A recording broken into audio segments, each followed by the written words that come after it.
Great. Hello, children. Hello, parents. This is a topic that is becoming more and more urgent as we get more and more online with our activities. So it's a good thing to carry out such discussions, not just videos, but we should actually carry out discussions around this topic of internet safety. So yeah, we're going to reschedule to actually talk about this topic more and more. And first things first, the internet participation, as we know today, more and more children are online with their laptops, with computers, with phones, to play games, to chat, to make friends on social media, to download school documents, to call friends even on WhatsApp, and to search for school research work. So after the COVID pandemic, we saw also increasingly the need of homeschooling, and more children got acquainted with the internet. So there are simple rules to follow that can help avoid a lot of problems on this domain. So first things first, let's take this out of the way first by looking at the question, what is catfishing? Catfishing is creating a fake identity online and using it to lure people into a relationship, usually a romantic one of nature. For instance, pedophiles may pretend to be teenagers in order to develop relationship with teens and twins, so young adults. Meanwhile, teens also engage in other types of online mispersonification. And there are ways to go about this because we are being faced by this thing all the time. This term came into play in 2010 when an older woman impersonated herself as a 19-year-old Megan and actually duped a lady. So we started having such things. More and more reports are coming all the time with parents complaining that their children are getting into strange activities, even suicide threatening. And most children in their teens, they in their self-realization stages. Some of them are even suicidal. Depending on how they put themselves into a victim situation, they always feel they are victimized in one way or the other, which is valid also because some really do go through strange family situations.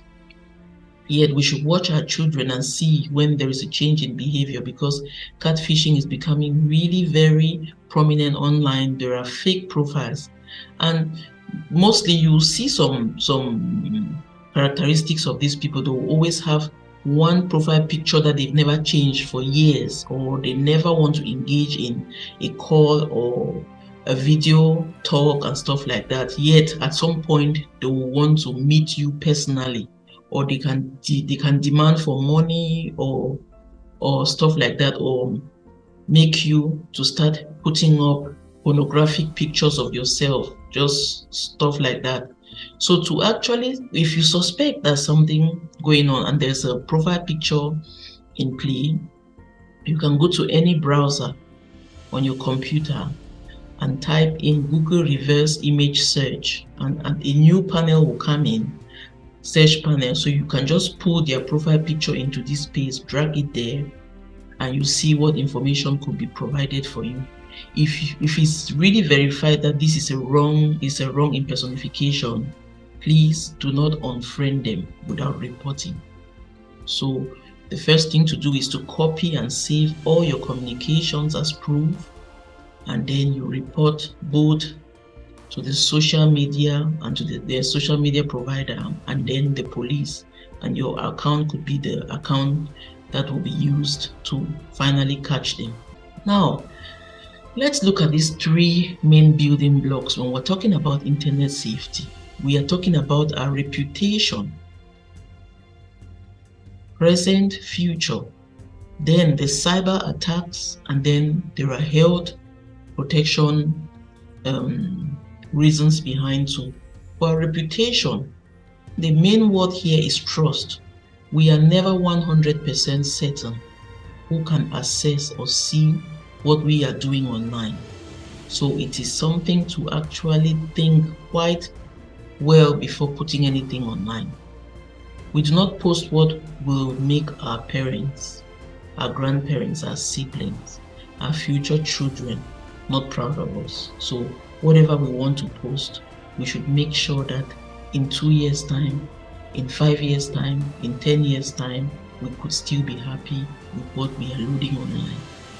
Because once loaded, this might stay there forever. If you don't know how to take down these things, you can end up never having it down, which can misrepresent you at some point. Then the aspect of the cyber attacks, there must be some awareness. We should not type or tell our home address, phone number, or email online carelessly. We should not be exchanging our emails on social media. If you are playing Roblox or any of these social media portals, TikTok, even WhatsApp, don't put your phone number carelessly, like home number or even address or email anyhow. Be careful. We should not download stuff without talking to our parents. Even parents know they don't download any kind of thing because malwares, there are viruses that will come into your computer. We should be careful when posting our pictures and videos online, because you can post it for a good reason and it's taken and manipulated and played with. So then there are also health aspects, the addiction aspect, the mental health and bullying online. Some friends are already advanced, and too much screen time because we love a game or we chat for long hours can affect us health-wise. Maybe just lack of movement and obesity, eye problem, laziness might lead to low self-esteem, lack of confidence, and poor performance in school.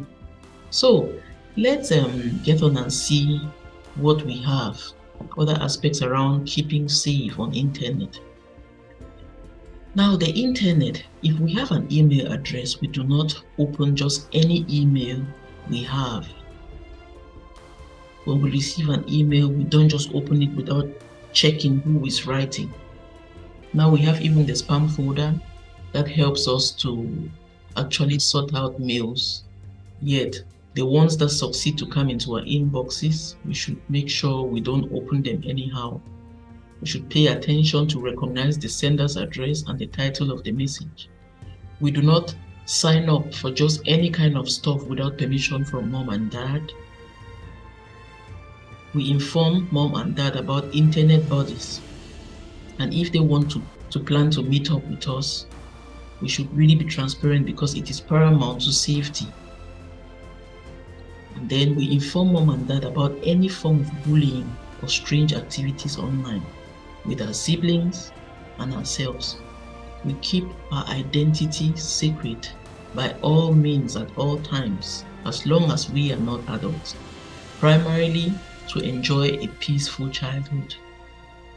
We tell mom and dad when we make mistakes online, which may solve future problems on time, and even legal problems can be solved because they will know exactly what to do, such as copying messages for us and saving them in better devices that we can use even in legal cases. So what next? Now we have this big picture and we know the dangers.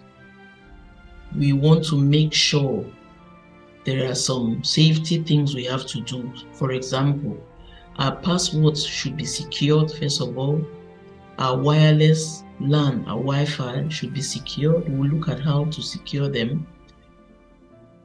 We are using firewalls and antiviruses properly. Our systems are always up to date.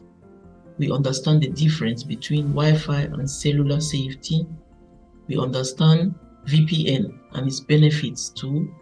We look out for scams and too good to be true emails or text messages. So, secured passwords. How do we get to secure these passwords? We should choose our passwords carefully. so we can remember them and avoid telling it to our friends or just anybody.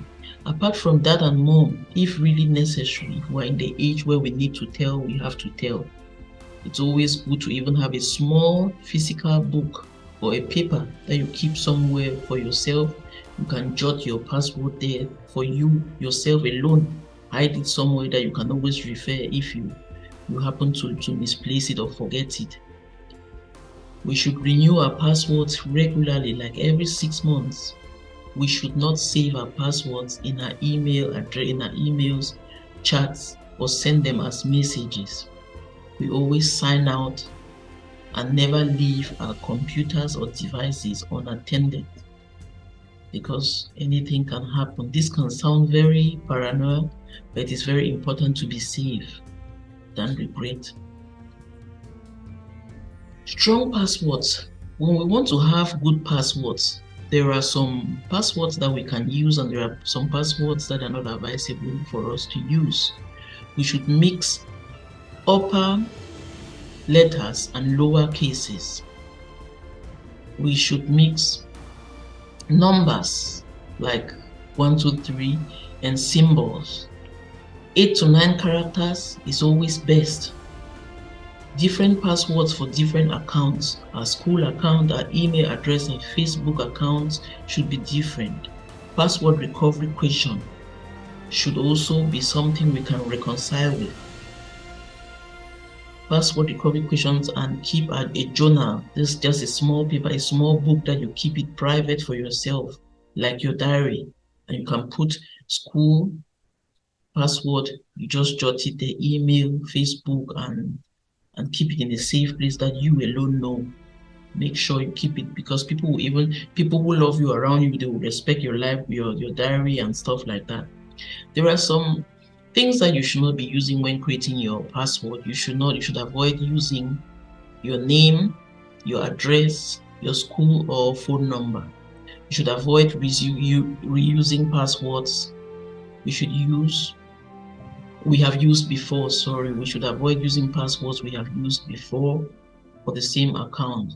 We should avoid using numbers like 1, 2, 3, 4, 5, 6, or I love you, or 6, 5, 4, 3, 2, 1, or just a row of numbers. Passwords like ABC 1, 2, 3, or 1, 1, 1, 2, 2, 2, 3, 3, 3. All those are careless passwords. It's very easy for somebody to just type that and break into your account. Then the Wi-Fi password. So in our homes, somewhere in the middle of the house, we always have something like a router. That's how they call it. Technology used is known as Wi-Fi. So this one is, you can actually connect computers directly through cables. It could be DSL or cable. This is called the wired LAN, directly with cables. And then this one on the other side, there is this technology we use, the Wi-Fi, which is the wireless network. This router will be kind of an access point, and you can always connect your computers by giving in passwords to it. So the main idea is this: the wireless access point is called the router, and in your home you might have any of such or any other kind. It comes with an industrial password, typically written on the back side of it. And we should change that password as soon as we set up our wireless LAN. If we are still too young, we tell mom and dad to change the password and create a secured one known only to family members. Mom and dad should create a guest password and adjust the access privileges. So when a guest comes and they want to have it, you give them the guest password so they cannot really pry into your privacy. Good. And then the public Wi-Fi or mobile Wi-Fi.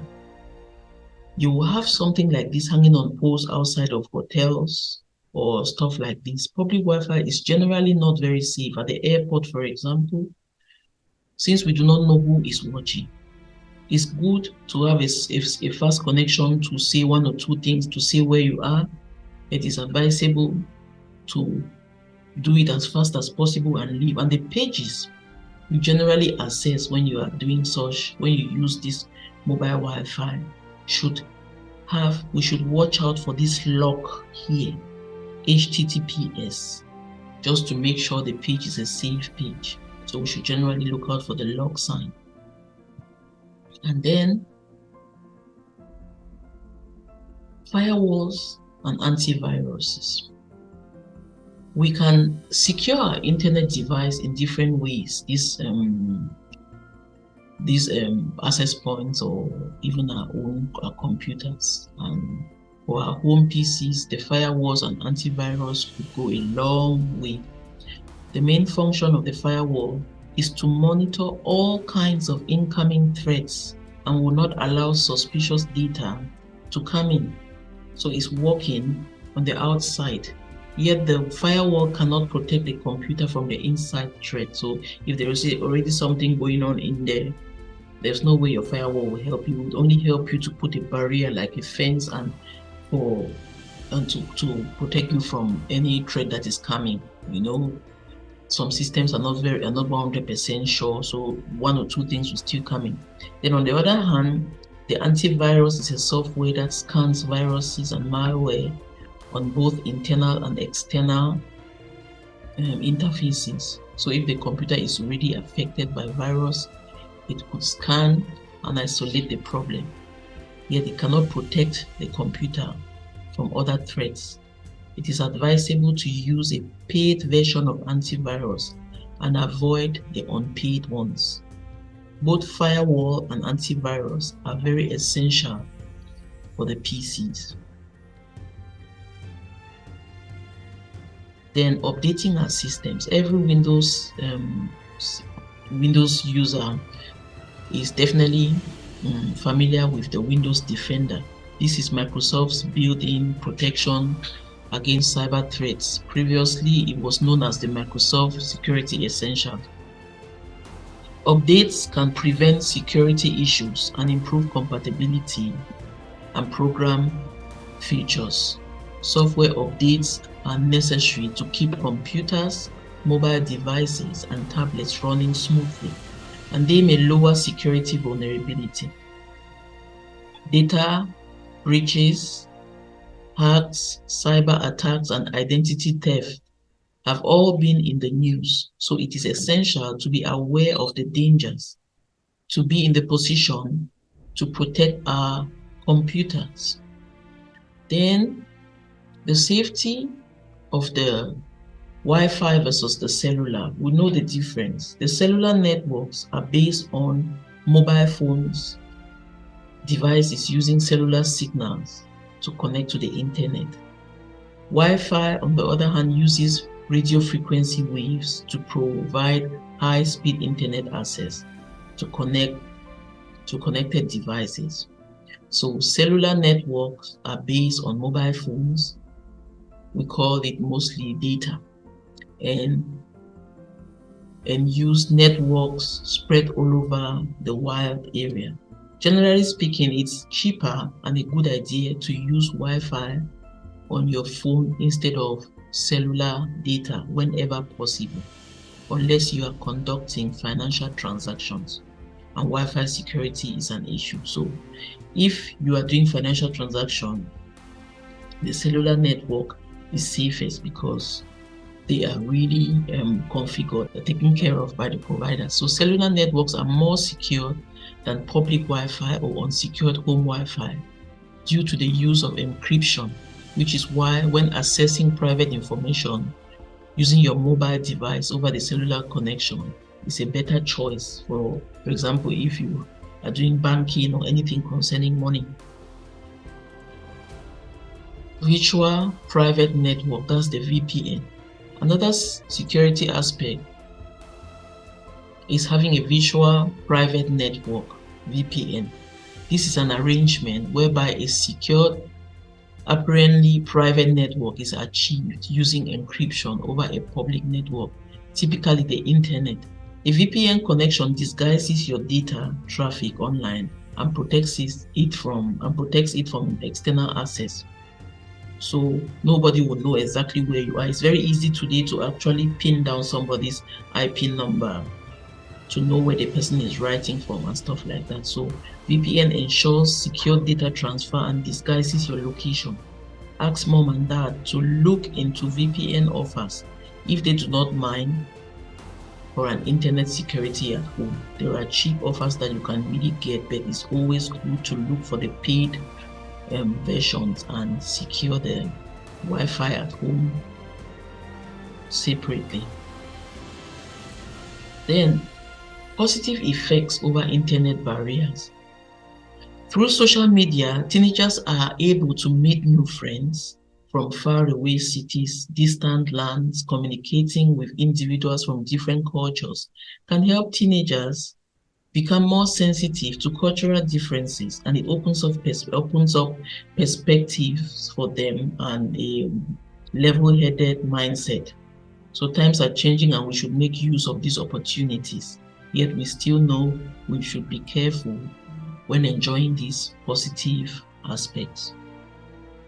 Apps, websites, parents should know of. The range of apps and websites teens and tweens use is consistently evolving. While many provide an enjoyable and harmless experience, the worst apps for kids can sometimes create risky situations. These include opening up unwanted communication with strangers. We just talked about the catfishing, unintentionally revealing personal information, and cyberbullying, amongst other dangers. So let's look at something here. Social media. Most of these apps have no age verifications, and so anybody can open an account for anybody. Predators could potentially use flattery and compliments to initiate contact with young people. TikTok, for example, live streaming is only from 16 years old. Parents should pair their accounts in safety mode and watch what the children are doing. Omegle is a free chat site that allows you to speak to others without registering. You see, anybody can talk to anybody in this one. There is House Party. House Party is a video chatting app for friends, either one-on-one or in groups of up to 8 people. So watch what is going on in there. Telonym allows users to ask and answer questions about each other without disclosing their identity. And it has become very popular in middle school and high school. So children from about 12 years old to 18, it's very popular. Many children believe that images on Snapchat can't be saved and circulated, but it can really be saved. If you send it, somebody can screenshot it and still save it. It can in many different ways. There's also YOLO. It stands for You Only Live Once. This app is vague about how user data is shared online. Then Kik is a free texting app that has no character or texting limit. It allows children to create a username and text strangers without sharing their mobile number. Users can share photos, videos, and games on this platform. Discord is a voice and text chat app that is popular with gamers. Gamers use it to chat in game-specific servers. Discord has a keep safe function, yet it's not easy to report stuffs or communicate with them when there is trouble. There's Twitch. Twitch is a live streaming site popular with gamers also. Wherever live streaming is involved, there is danger. Tumblr is a microblogging site that allows users to share photos, videos, short blogs, GIFs, and links, and has a built-in chat function. Of course, Instagram, WhatsApp, Twitter, Facebook, they are safe since adults are using, yet parents should actually have an eye in what children are sharing online. You have the Minecraft, you have the Fortnite, you have so many of these live games that children play with their friends online. It's good to keep an eye. on what the children are playing with. The conclusion: Feel free to tell mom and dad what app you use regularly and work with them to make it safe. Work with mom and dad to keep the home Wi-Fi safe. Be honest with mom and dad about your online interactions. Just avoid possible dangers. Watch your siblings and talk with them about safety. Understand the boundaries set by mom and dad and ask questions if you feel cheated. Report any abnormal activities with classmates and friends. Always make sure the privacy setting are set to maximum on your private device to protect yourself. This is not to frighten you, it's about protecting your privacy so you can enjoy your childhood in peace and avoid unnecessary trauma from premature exposure. So in essence, that's it. Thank you for attending.